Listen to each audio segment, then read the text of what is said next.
नमस्कार, मैं गौर Sachdeva video journalist Tushar कन के साथ आप सभी का स्वागत करता हूं राजधानी न्यूज़ गुरुग्राम में। गुरुग्राम में हर व्यक्ति का सपना होता है, उसका अरमान होता है कि उसका एक घर हो, लेकिन ये अरमान कब उन्हीं के लिए श्राप बदल जाता है उन्हें खुद ही पता नहीं चलता। गुरुग्राम में आए दिन बिल्डर्स के खिलाफ जो इन लोगों की परेशानियां हैं वो हम रोज़ देखते हैं। इस समय हम मौजूद हैं गुरुग्राम के सेक्टर 37D BPTP सोसाइटी में। सर, क्या कुछ परेशानियां हैं, पहले तो बताएं।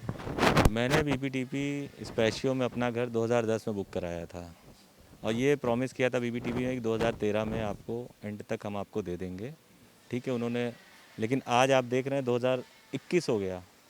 2020 में शायद उन्होंने कुछ मैसेज वगैरह डाले कि अब आपको मिल जाएगा जल्दी, लेकिन आप 10 साल में हमें जो हैरेसमेंट हुआ, मैं किराए पे रहता हूँ, I am the only earning member in my family. 10 साल में मैं किराया भी दे रहा हूँ, लोन भी लिया हूँ। आर्थिक स्थिति कैसी होगी आदमी की आपको पता ही हो सकता है, लेकिन कोई, हमने 10 बार मेल किया होगा, उनके ऑफिस गए, लेकिन कभी कोई जवाब नहीं मिला। अभी हमें 10 दिन पहले उनका लेटर आया है, पोसेशन लेटर, कि अब आप अपना फ्लैट, अगर आप 12 लाख रुपए देंगे तो आपको अपना फ्लैट मिल सकता है। एडिशनल 12 लाख रुपए। एडिशनल 12 लाख रुपए, आप समझिए। मेरा 1000 स्क्वायर फीट का है, इसके लिए बता रहा हूँ। सबके अपने अपने हैं, किसी का बड़ा होगा, मेरा छोटा है, जो कि मेरा सिर्फ 1.5 से 2 लाख रुपए पेंडिंग होना चाहिए, क्योंकि मैंने सारे 95% पेमेंट डन थी। टिल डेट सब कुछ उनका पेमेंट हो चुका था, लेकिन अब उन्होंने 12 लाख रुपए, मेरे पास तो इतने पैसे हैं नहीं कि मैं उनको दे पाऊँ। अभी वो लोग क्या कहते हैं कि नहीं है, आइए डिस्कस कर, क्योंकि सारी चीज़ें उन्होंने बेबुनियाद, आप अगर एग्रीमेंट देखेंगे तो उसमें टोटल चीज़ उन्होंने वॉइड कर दी अपने खुद के एग्रीमेंट से। तो टोटल फ्रॉड उन्होंने किया है हम लोगों के साथ। 10 साल का हैरेसमेंट किया है, प्लस हमारा जो पैसे जितने हमने पेमेंट की है बैंक को, प्लस इंटरेस्ट आप समझ सकते हैं। प्लस अभी भी क्या है, वो अब हम जब 12 लाख नहीं देंगे तो वो भी हमें फ्लैट मिलने वाला नहीं है। तो सबसे बड़ी तो अभी हम इस अधर में अटके हुए हैं। आप देख सकते हैं आपकी जो इन्हें फ्लैट है उसी पोजीशन ही अभी नहीं मिली है जो कि इनको 10 साल पहले मिलने वाली थी। साहब, जैसे कि इन्होंने कहा कि अब बिल्डर और एडिशनल पैसों की डिमांड कर रहा है, तो उसने अपने तौर पे भी कोई बातचीत रखी होगी कि क्यों वो इन एडिशनल पैसों की डिमांड रख रहा है, वो क्या कुछ है? नहीं, मेजर जो कॉस्ट है वो ये बोलते हैं कि ये कॉस्ट एस्केलेशन चार्जेस है। अब 2010 का बुकिंग है सबका, 2002 से 2014 का जो पीरियड्स है उसके ऊपर ये कॉस्ट एस्केलेशन चार्ज लगा रहे हैं। ठीक है, और वो जो कॉस्ट एस्केलेशन चार्ज है, अब अगर आप रियलिटी देखोगे तो 2014 तक तो कुछ भी नहीं बना था यहाँ पे। ठीक है, तो अगर आप देखो कॉस्ट एस्केलेशन चार्ज किस चीज़ का है, सीमेंट का है या रॉड्स के और बाकी ये सब जो रॉ मटेरियल्स के हैं। तो जब आपने कुछ किया ही नहीं था तो आप रॉ मटेरियल किस चीज़ का हमसे चार्ज ले रहे हो? ठीक है, और वो भी जैसे लेट से कि जैसे मेरा यूनिट है 1800 स्क्वायर फीट का, तो उस पर वो around 11 lakhs cost escalation charge लगाए हैं। ठीक है, अगर वो ऐसे भी हमको बोलते हैं एक थ्रेटनिंग टाइप का कि अगर हम 2014 से 2020 का अगर चार्ज लगाते तब तो मेरा जो फ्लैट है जो रियलिटी मतलब कितने करोड़ तक पहुंचता। अब हम एक मिडिल क्लास का बंदा इतना अफोर्ड ही नहीं कर पाएगा। अगर अफोर्ड नहीं कर पाएगा तो वो लिया क्यों था यहाँ पे? सिंपल सी बात है ना। बिल्डर्स को हरेरा देखता है क्या? वहाँ पे आपने कंप्लेंट्स कुछ अपनी रजिस्टर करवाई, उनसे कोई आपको सुझाव मिला? रेरा में हमने कंप्लेन कर रखी है और हमारी अगली हियरिंग 24 फरवरी को रेरा में है। अभी तो जो भी रेरा का डिसीजन आएगा वो हम देखते हैं क्या है, बट अभी हमारे साथ जो चल रहा है कि जितनी भी डिमांड है इनकी वो वन साइडेड डिमांड है कम बीपीटीपी स्पेशियो की। बीपीटीपी अपने अकॉर्डिंग तो हमें अगर सेकंड बायर में जैसे ट्रीट करता है तो हमसे पुराने बायर जो जिसने फर्स्ट बायर था उसका भी पैसा मांगता है और हमारा भी मांग रहा है। बट जब उसको देना होता है तो वो कहता है कि नहीं, आप सेकंड बायर हो, हम आपको ये एडिशनल चार्जेस नहीं दे पाएंगे।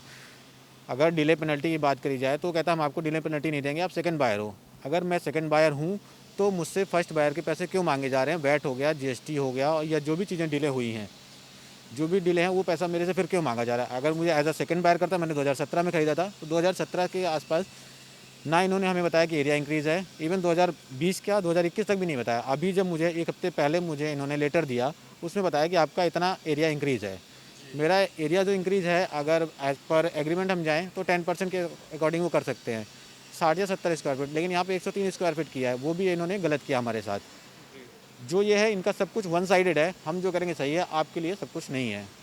ये हमारे साथ प्रॉब्लम हो रही है। देख सकते हैं कैसे लोग यहाँ पे एकत्रित हैं, वो अपनी परेशानियाँ लेके यहाँ पे कितने टाइम से आते रहते हैं, मीटिंग्स करते हैं। सर, अपने तौर पे आपने सीएम विंडो में भी कंप्लेंट लगाई, क्या कुछ सुझाव वहाँ से आया? उन्होंने कहा अपनी कंप्लेंट फॉरवर्ड की आगे? नहीं सर, अभी तक तो हमारे पास कुछ भी रिप्लाई नहीं आया है। हम लोगों ने नवंबर से करी हुई है सीएम विंडो में कंप्लेंट, लेकिन वहाँ से अभी तक कुछ नहीं आया हमारे पास, रिप्लाई नहीं कुछ आया। नहीं आया। महिलाएं यहाँ पे मैम कितनी ज़्यादा परेशानियों का सामना करना पड़ता है जब आप एक तो पहले घर लेते हैं, उसके लिए पैसे देते हैं, फिर पोजीशन नहीं मिलता है, फिर बिल्डर्स के चक्कर काटते हैं, फिर अथॉरिटीज़ के चक्कर काटते हैं, कितनी परेशानियों का सामना? देखिए परेशानियाँ ही परेशानियाँ हैं। परेशानियाँ अगर हम गिनने चलेंगे ना तो उसका कोई एंड ही नहीं है। इन लोगों को इस बात का एहसास तक नहीं है कि जब इंसान जैसे तैसे करके इस महंगाई के ज़माने में अपने बच्चों को पालते हुए ये सब सपने देखता है, फिर वो सपने टूटते हैं तो कितनी तकलीफ़ होती है। इन लोगों को इस बात का एहसास तक नहीं है। ये उल्टा हमसे पैसे मांग रहे हैं, हम इनसे पैसे मांगे। हम 11 साल से 25 लाख रुपए किराया दे चुके हैं, वो कौन देगा हमें, है ना। एक समस्या थोड़ी है बेटा, बहुत सारी समस्याएं हैं। जिस टाइम हमने नंबर लगाया था ये बच्चे छोटे छोटे से थे बिल्कुल, और आज वो सब बड़े हो गए हैं और उनको ना अब इंजॉय करने का टाइम रहा उनके पास, क्योंकि एजुकेशन जो है वो चलती रहती है, टाइम चलता रहता है। बच्चों की बड़ी क्लासें हो गई हैं अब उनको ना वो इनकी स्विमिंग पूल में तैर पाएंगे खुशी से, ना इनके जिम में वो टाइम दे पाएंगे, क्योंकि अब पढ़ाइयाँ बड़ी हो चुकी हैं। टाइम इतना ज़्यादा लगा दिया इन लोगों ने कि वो सपने अब सब ख़त्म हो चुके हैं, जिसको हमने सपनों में लेके और ये टाइम दिया था, नंबर लगाया था कि चलो भी हमें मिलेगा तो हमारे बच्चों को भी आराम मिलेगा, सब आराम ख़त्म हो चुका है अब। लोगों की अपील है यहाँ पे कि जो बिल्डर द्वारा उनको बताया गया था कि पोजीशन मिलेगा वो नहीं मिला। सर अब आगे आने वाले समय में कैसे देखते हैं कि इस समस्या का हल निकाला जाएगा?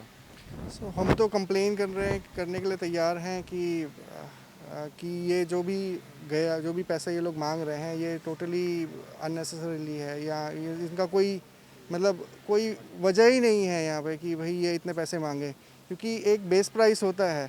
अब तुम बेस प्राइस के अकॉर्डिंग चीज़ें करते हो तो बंदा तो वही सोच के पैसे बात करता है, वही सोचता है कि हम इतने का अमाउंट लेके चल रहे हैं। और जहाँ जितने भी आप लोग देखेंगे सारे मिडिल क्लास फैमिली वाले हैं। यहाँ कोई भी ऐसा नहीं है कि हाँ हमारे पास एक्स्ट्रा पैसे पड़े हैं। मैं खुद एक नौकरी करने वाला इंसान हूँ, हाँ जी।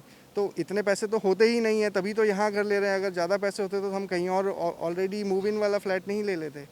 तो ये जितने भी चार्जेस मांगे गए हैं मेरे हिसाब से तो ये सारे बेवजह के चार्जेस हैं। ये कमाने का तरीका है और ये पैसे बना रहे हैं उससे। गुरुग्राम में हम देखते हैं कि आए दिन जो निवासी हैं वो अपने बिल्डर के खिलाफ जो हैं वो आवाज़ उठाते हैं, लेकिन इसके साथ साथ ही जो अथॉरिटीज़ हैं वो कितनी सवालों के घेरे में जब आ जाती हैं कि जब इन सारे लोगों की आवाज़ उन तक नहीं पहुंचती है, और अगर इनकी आवाज़ वहां तक पहुंचती है तो वो उस पर कोई एक्शन नहीं लेते हैं। आम इंसान है, मिडिल क्लास फैमिलीज़ हैं, अपने तौर पर एक घर बनाने की कोशिश करते हैं, और जब वो घर इनको मिलता नहीं है, पोजीशन उसकी नहीं मिलती, और बिल्डर अपने तौर पर इनको कैसे हरास करता है वो आप देख सकते हैं। सेक्टर 37C, सेक्टर 37D, आए दिन ऐसी खबरें हम आती हैं। अथॉरिटीज़ के पास लोग यहाँ पे रोज़ चक्कर लगाते हैं, चाहे विधायक हों उनके पास ये लोग पहुँचते हैं, हरीरा के पास ये लोग पहुँचते हैं, लेकिन जो इनकी समस्याएं हैं वो कम नहीं हो रही हैं। अब आगे आने वाले समय में हम देखते हैं कि बिल्डर पर इन लोगों की आवाज़ कैसे पहुँचती है, और अगर अथॉरिटीज़ तक इनकी आवाज़ पहुँचती है तो अथॉरिटीज़ अपनी जवाबदेही उस बिल्डर से कैसे मांगती है। धन्यवाद।